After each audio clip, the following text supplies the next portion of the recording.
When a fisherman found the Tonight Show star, his body was found off the coast of Mexico. The cops ruled her right away death as strange, but nothing could have made them ready for what will happen with her high voice and big body and the right amount of humor. Carol Wayne more than won her place as the naive girl. The Tonight Show had a matinee girl featuring Johnny Carson, but her some terrible things about the strange end. Secrets. If anyone has been through the dark, it was Carol Wayne on the Hollywood side. Carol was born in 1942 in Chicago, getting her start in show business at just 15 years old and singing with her sister on a tour of 42 cities with the But Icecapades got off to a late start. The girls had to drop out at a cost of high school for the trip, and not long after an accident would make Carol's putting an end to his skating career. In the end, Carol was singing her ice tricks she always did when she tripped and fell. It wasn't an accident either, and the fall caused a 5 inches. She would have had a scar down her knee. Consequences for her job that are even worse. Even though Carol ended the tour with the end of the ice capita because of the injury for the long term of her skating career, this brought her to a terrible discovery. She had spent all of her money on years of relaxed time spent skating, losing out on a childhood. As a child she wasn't even high when they went out. She has a high school diploma to show for it, so did the only thing she knew how to do. Have fun. Carol and Nina, her sister, chose to look for work in a more scandalous. The sisters looked beautiful there to become showgirls in Las Vegas at the Tropicana, but not all of them were happy with their new job path. Wayne says that her mother once they barely pulled their clothes up and, could you ask them for a few more feathers? Wayne and her worked in Las Vegas. Sister would drive down to Los on one of these trips. Wayne found herself at a party when a man came up to her she heard and said, "We want a girl just like you." He then asked her to come with him. A morning screen test at a factory. Even though she wasn't sure about the first test, Wayne, of course, did great on her screen test and got the part. She still had a sneaky idea about why things turned out okay. After laughing and looking, she later made fun of her body by saying, "And since then I've had all of my parts." Then, around this time, my job was in Las Vegas. Wayne met Larry Sayre and fell deeply in love with him. They got married in May 1965. It might have been the start of a more stable and time spent with family but it changed into something else. 100% Wayne and her new husband Sarah. They were only together for a short time. It was a real vacation. They got divorced just one month after their second wedding anniversary. Wayne later, she thought about her marriage. Skating made me flexible, but being married taught me a lot about being flexible. At the time of her SP, she was on a number of guest spots as people whose names sound hot, like Ginger Levier and Bootsy Nightingale on well-known shows like Man from U.N.C.L.E. and I Dream of Jeannie. She had no idea she was about to get a big break. But beginning in 1967, the year Sarah Wayne, who is divorced, got a big chance for Johnny Carson and his team. They hired her to work on The Tonight Show.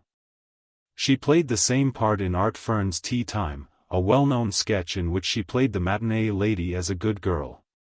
A surprise that no one could help but make double. Sandra Wayne would go on to have more than 100 times on The Tonight Show, but that led to a lot of inappropriate backstage reports. That she was close with Carson was clear, and so were physical beauty, and many people thought that they may have hit it off behind the scenes. This is what Romance Wayne said in response. Surprising, when she talked about her time on The Tonight Show in a chat, Wayne didn't say she didn't have spark with him. When she was with Carson, she even hinted at feelings for both parts, but Wayne says it never worked out, and the artists never looked like they were single. In the same talk at the same time, Wayne said something pretty rude about how she felt about Carson and said, "I love him, and he loves me back. Having faith that he still sees me almost every night in his dreams." But Carson never said such a thing. Thoughts about Wayne. Soon after she split up with him, Larry Sayre, and when she was at the top of her game, Wayne met rock and roll on The Tonight Show.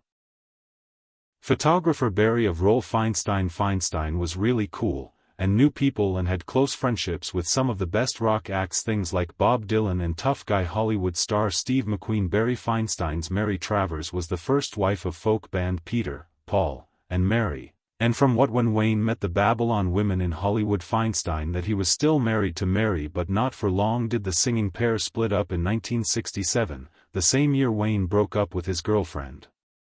Wayne was really nice and sweet on the outside, but she could dish out as an insult when she wanted to get after Wayne, and Feinstein is said to have met Wayne talked about her mother Mary Travers' band as Peter Paul, and no matter what the truth of their Carol Wayne and Barry start, it was made legal by Feinstein in 1969. In the following year, Carol had her boy named Alex was their first and only child. She seemed to be getting comfortable, having some success and getting her family life. But that's not really what Wayne and Feinstein said. Married life was their best chance, but in the end, they were only together for 5 years.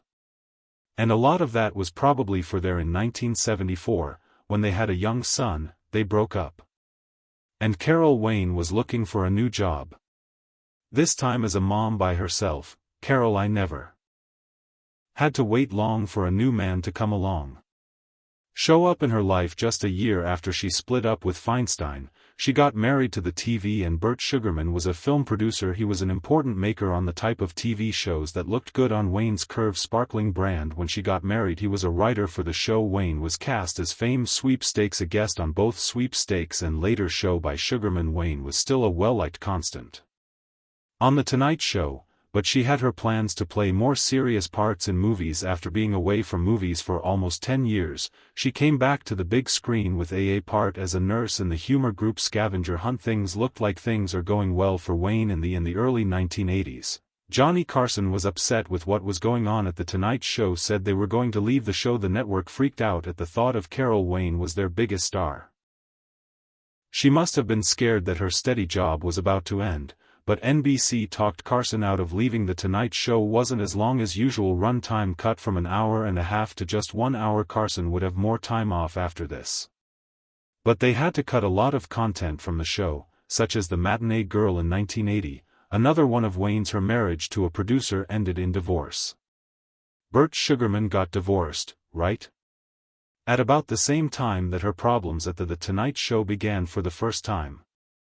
Joan Wayne hadn't had in a long time had any jobs lined up, and it almost full stop every night for the past 10 years, Wayne had been working steadily, and even though the work wasn't very bold, stable, all of a sudden no one wanted to hire for the next few years. She will be the aside from a few jobs that stuck out, from some few movies and TV shows. Carol Wayne had to do some work, but not everyone agreed with what she said next. By 1984, Wayne had no choice but to. It will bring you money and help your job. So she made a choice that caused a stir. In that year, she was in Playboy, and we'll just say she wasn't in any of course, their more cautious shoots. Even though this was her choice, behind there was a much darker story behind those events. Carol's son Alex was now in the process of. He was in high school at the time. Allegedly put his mother in touch with CLO. The first time she smoked, she took the bad habit with a rage, and she smoked with women from Hollywood's Babylon. Them so much that their unique her smell got her kicked out of a lot of places. Soon after, there were Hollywood restaurants. Wayne began to look for even more not safe drugs. In 1984, the same year, she made some extra money that they really needed by taking pictures for Playboy. Carol Wayne getting bankruptcy. It was pretty clear she spent more money than she made. It was sad that a lot of her money was going toward making drug abuse worse. Trouble with her court case. Wayne told a sad story about the papers said she had a zero she could make now that she is in her 40s, not find any new jobs. Her money things had gotten out of hand. Still, Wayne would in just 1 year find out that things can get a lot worse. Around the time she filed for bankruptcy, Wayne showed up in the tragic movie Heartbreakers, which was more important than any of her before. The movie was shown at the It was even more than that at the Berlin Film Festival. Critics paid attention. Roger Ebert saw the movie and went on a date. Listen to Wayne's show and say, "Her, this performance is so good and sad. If you will, it pulls the whole." We could have been the start of a real playing career for Wayne, but things were not what they seemed. That was the last movie she watched would ever make. In January 1985, Wayne made a terrible choice. She went to the Hotel Lasades in Manzano, Mexico, being said to dry out from her having trouble. Wayne was with habits on the trip. By Edward Durson, who sold cars, and about the Hollywood man town, they looked like they were there as a couple even though their legal status is they had a friendship. No matter what the case was, Durson didn't seem to have a positive effect on Wayne because of what was going to. It's hard to say for sure what will happen. If Carol Wayne had really gone to she should try to kick her habits or not yet if she tried, but it looks like she failed. People who worked at the hotel went on record. He said Wayne and Durst spent there having a good time dancing and it had been fun, but it was almost over. Wayne ran into trouble in January 10th, just as she and Durst were about to bring your kids back to Los Angeles for reasons that are still not clear. They missed their flight in the end. From there, things went from bad to worse. In Hatas, where they were living, cost a lot and they didn't have enough cash to go back. Seeing how upset they were about this turn of things, the resort staff tried to do they could to help Wayne and Durson. They even booked them a place at the Playa de Santiago hotel is less expensive nearby, but Wayne didn't act well. To this change in lodging, people who saw her say she was furious about where to stay at the Playa de Santiago, which she thought was a dump, and she lashed out. It was said that Wayne lost it when they got to the hotel around 8:30 p.m. That night, they wouldn't get out of the cab while the bellhop and Durson brought Wayne walked with their bags to the room. Outside, angry after putting the things in the room and going back to the foyer of the Durson hotel, made a scary find. Wayne was gone, and no one was around. Saw where she had gone and put up a sign at the hotel bar to wait for her back, but that was his first mistake. During the evening, Durst went outside and looked for Wayne to see her when she got back to the hotel, but she didn't do this. Here his behavior became, at best, strange.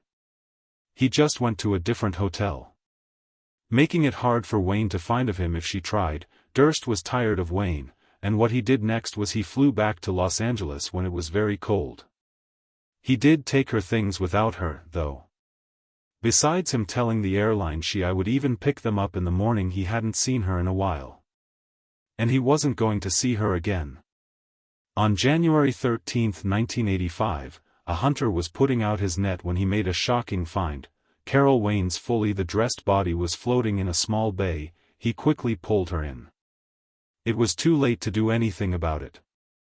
The much-loved matinee lady was finally discovered, but she was no longer there and had died. Left a lot more questions than answer. Mexican cops ruled Wayne's right-away death as strange. They had a lot of their concerns about what happened to the lady. Had Wayne fall by accident and drowned? If she got mad at her, the events that led to her death, had someone might have stopped her. Like Edward Durson, they waited for the results of her life. A body. Wayne was dead, as shown by the autopsy, for 36 to 48 hours. When the fishing finally figured out what she meant, what happened, it happened soon after, and the fight with Durson at the hotel, and she didn't drink at all, or chemicals in her blood. No matter what addictions had been, she was able to keeping them away right before she died. The autopsy didn't give any information. Satisfactory answers for Wayne's case. Deputy District Attorney Jorge Manzano Hernandez said that Wayne wasn't telling the truth. She would have drowned in the water nearby were soft and shallow, and Wayne not hurt or bruised in a way that suggested she hurt herself or fell in some way. That left another scary detailed explanation. Wayne's friend Edward Durst looked detectives that they were very guilty. They had just fought, after all. Wayne had died and he hadn't filed a report of a lost person after she forgotten, and what was worse, he had taken a flight home without her, and she didn't even leave her things behind. While people looked into his past because they had doubts, grew stronger to get special perks like early access to new videos, first emails to your to share your thoughts and have your say on future content. Think about becoming a Fact 8. Besides that, being a member helps. Click the link in to keep the service going. Read the summary to learn more information that Duran had been involved in the strange death of another actress many years ago. In 1969, Diane Linkletter, an actor, called Durson about going to her house and then jumped out of a window after the case officers were most interested in there are chemicals in Linkletter's system and cleared Durson of any theories that the cases were a lot alike. But people who thought Durson had having something to do with Wayne's death feel very let down in the end. Wayne's death was called an accident, and Durson was never charged. This is still true for anything after several new probes into the case. Even though Carol Wayne's real last name is Moments are still a secret to the general, most people agree that she slipped and fell. Walked upset into the water while upset and having fun on the beach. I missed this ending. Is very painful funny. One of the most popular jokes about Carol Wayne and the way her body looks on, with that chest, The Tonight Show said this woman will never. Even more upsetting, one of the conversations Wayne had with Carson on the host of The Tonight Show told her, "You'll be one day, 47. That's how old Carson was at the time. Wayne responded, "I hope so. It's too bad she was only 42 when Carol died." With all her cheeky charm, Wayne brought her sudden to the screen. A lot of people were sad about death. Johnny Carson even took his art fern with him. Described the person most closely linked to Wayne's matinee lady off on The Tonight Show for most of the year to honor his friend and co-worker who died in such a tragic way, and so